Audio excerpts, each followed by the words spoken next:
ભારતમાં એક કહેવત ખૂબ જૂની છે કે હિન્દી ચીની ભાઈ ભાઈ, પણ ચીન આ કહેવતને ખોટી સાબિત કરી રહ્યું છે.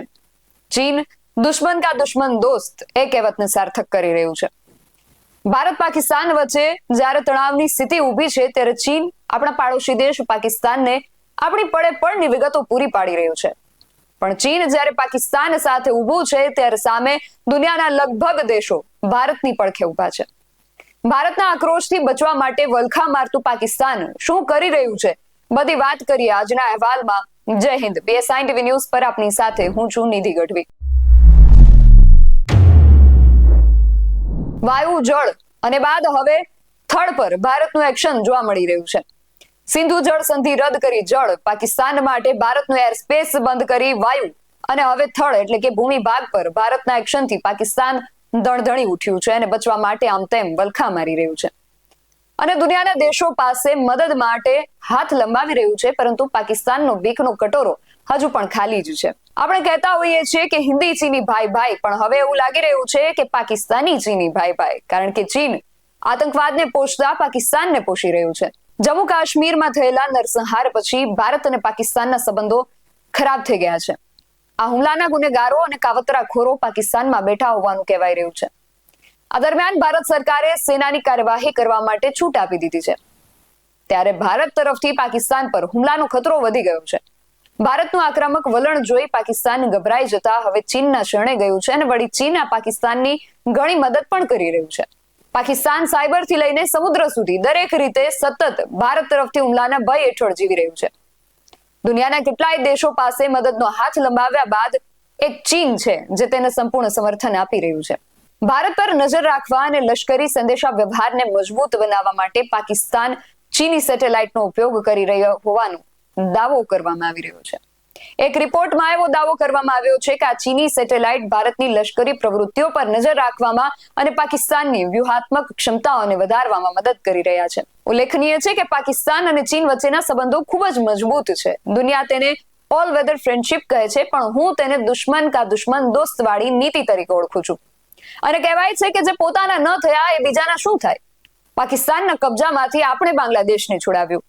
એ બાંગ્લાદેશ જે એક સમયનું પૂર્વીય પાકિસ્તાન હતું તેને આઝાદી ભારતે અપાવી. તો એ પાકિસ્તાન જે પોતાના દેશનું ન થયું એ ચીનનું શું થશે? પાકિસ્તાનની પોતાની પાસે સેટેલાઇટ લોન્ચ કરવાની તાકાત નથી એટલે એ ચીન પર નિર્ભર છે. પાકિસ્તાન આ સેટેલાઇટનો ઉપયોગ ભારતની સરહદો અને લશ્કરી ગતિવિધિઓ પર નજર રાખવા માટે કરી રહ્યું છે. પાકિસ્તાન ચીન દ્વારા લોન્ચ કરાયેલા ઉપગ્રહો PRSS-1 2018 અને PRSC-E01 2025 નો ઉપયોગ કરી રહ્યું છે. આ રિમોટ સેન્સિંગ ઉપગ્રહો દિવસ અને રાતનું નિરીક્ષણ કરવામાં સક્ષમ છે. વાદળછાયા વાતાવરણમાં પણ કામ કરે છે. રિપોર્ટ પ્રમાણે તેનો ઉપયોગ ભારતની સરહદો અને લશ્કરી પ્રવૃત્તિઓ પર નજર રાખવા માટે થઈ રહ્યો છે. આ ઉપરાંત પાકસેટ MM-1 2024 જેવા સંચાર સેટેલાઇટ પાકિસ્તાનના લશ્કરી સંદેશા વ્યવહારને સુવ્યવસ્થિત કરવામાં મદદ કરે છે. પરંતુ આપણે ચિંતા કરવાની જરૂર નથી. અંતરિક્ષ વિજ્ઞાનમાં ભારત વિશ્વના અગ્રણી દેશોમાંનો એક છે.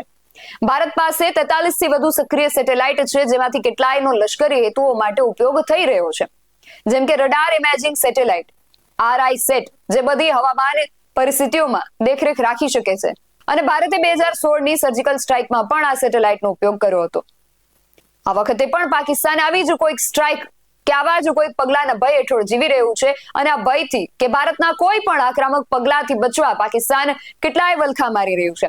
પાકિસ્તાની યુદ્ધના ભડકારા વચ્ચે તુર્કીએ, ચીન, બ્રિટન જેવા અનેક દેશો પાસે મદદ માંગી રહ્યું છે અને આજ પાકિસ્તાન મદદ માટે રશિયા પણ પહોંચ્યું હતું. પાકિસ્તાનના રાજદૂત મોહમ્મદ ખાલિદ જમાલીએ રશિયાના નાયબ વિદેશ મંત્રી સાથે મુલાકાત કરી.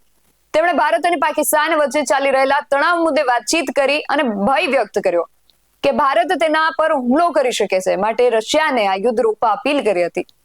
પાકિસ્તાનને સતત ભય છે કે ભારત ગમે ત્યારે પાકિસ્તાન પર હુમલો કરી શકે છે. પહલગામ આતંકવાદી હુમલા બાદ ભારત એક્શનમાં છે અને અત્યાર સુધીમાં અનેક મોટા નિર્ણયો લીધા છે. તો રશિયા પાસે મદદ માંગવા પહોંચેલા પાકિસ્તાનને રશિયાએ મદદની જગ્યાએ સલાહ આપી. રશિયાએ કહ્યું કે તેણે પાકિસ્તાનને એવી સલાહ આપી છે કે તે ભારત સાથે વાતચીત કરી આ મુદ્દો ઉકેલે. એ પહેલા પાકિસ્તાન તુર્કી પાસે પણ ગયું હતું. પહલગામ આતંકવાદી હુમલા બાદ પાકિસ્તાન ભારતની કાર્યવાહીથી બચવા માટે UN, બ્રિટન, તુર્કી, રશિયા બધા પાસે સમર્થન માંગી રહ્યું છે, જે સંકેત આપે છે કે પાકિસ્તાન સતત ભારત સાથે યુદ્ધના ભય હેઠળ જીવી રહ્યું છે. અને હવે તો એનઆઈએના રિપોર્ટ દ્વારા સાબિત પણ થઈ ચૂક્યું છે કે આ હુમલામાં પાકિસ્તાનનો હાથ છે જ. એનઆઈએની એફઆઈઆરમાં ખુલાસો થયો છે કે આ હુમલામાં આતંકવાદીઓએ પાકિસ્તાની હથિયારોનો ઉપયોગ કર્યો હતો. સરહદ પારથી હેન્ડલર્સે આ હુમલાને અંજામ આપ્યો હતો. તેણે આતંકવાદીઓને ભારતમાં પહોંચાડવામાં મદદ કરી હતી. આ હેન્ડલર્સે આતંકવાદીઓને હથિયાર પણ ઉપલબ્ધ કરાવ્યા હતા. આ હુમલામાં પાકિસ્તાની હથિયારોનો ઉપયોગ થયો હતો. આ હુમલા બાદ કુલ 8 કલાકોમાં એફઆઈઆર નોંધાઈ છે.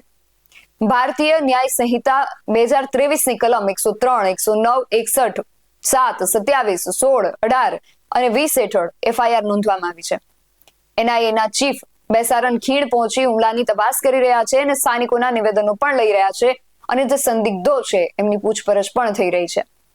આ આતંકવાદી હુમલા બાદ ભારત અને પાકિસ્તાન વચ્ચે તંગદિલી વધી ગઈ છે અને એક બાજુ પાકિસ્તાન વિશ્વ સમક્ષ ચિંતા વ્યક્ત કરી રહ્યું છે કે ભારત ગમે ત્યારે તેના પર યુદ્ધ કરશે અને બીજી તરફ પાકિસ્તાની સેના સતત સીઝફાયરનું પણ ઉલ્લંઘન કરી રહી છે. ઉરી અને અખનૂર જેવા વિસ્તારોમાં ગોળીબાર શરૂ કર્યા છે. એક મીડિયા રિપોર્ટ્સમાં ખુલાસો થયો છે કે પાકિસ્તાનની સેનાના હથિયારોનો ઉપયોગ અવારનવાર ભારત વિરુદ્ધ આતંક ફેલાવવા માટે થયો છે, જે પાકિસ્તાન આતંકવાદને સમર્થન અને પોષી રહ્યો હોવાની ખાતરી કરે છે. આતંકવાદી હુમલામાં આતંકીઓની તસવીરોમાં તેમની પાસે જોવા મળેલા હથિયારો પાકિસ્તાની સેનાના હોવાનો દાવો કરવામાં આવ્યો છે. એટલે હવે ભારત પાસે આતંકવાદને સંતોષતા પાકિસ્તાન સામે કડકમાં કડક પગલાઓ લેવા માટે યથાર્થ કારણ પણ છે.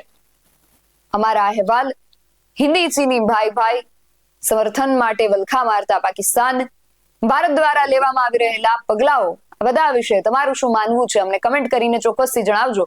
આવા જ વધુ અહેવાલો સાથે મળતા રહીશું. તમે મારી યુટ્યુબ ચેનલને સબસ્ક્રાઇબ કરવાનું અને અમને ફેસબુક અને ઇન્સ્ટાગ્રામ પર ફોલો કરવાનું ભૂલશો નહીં.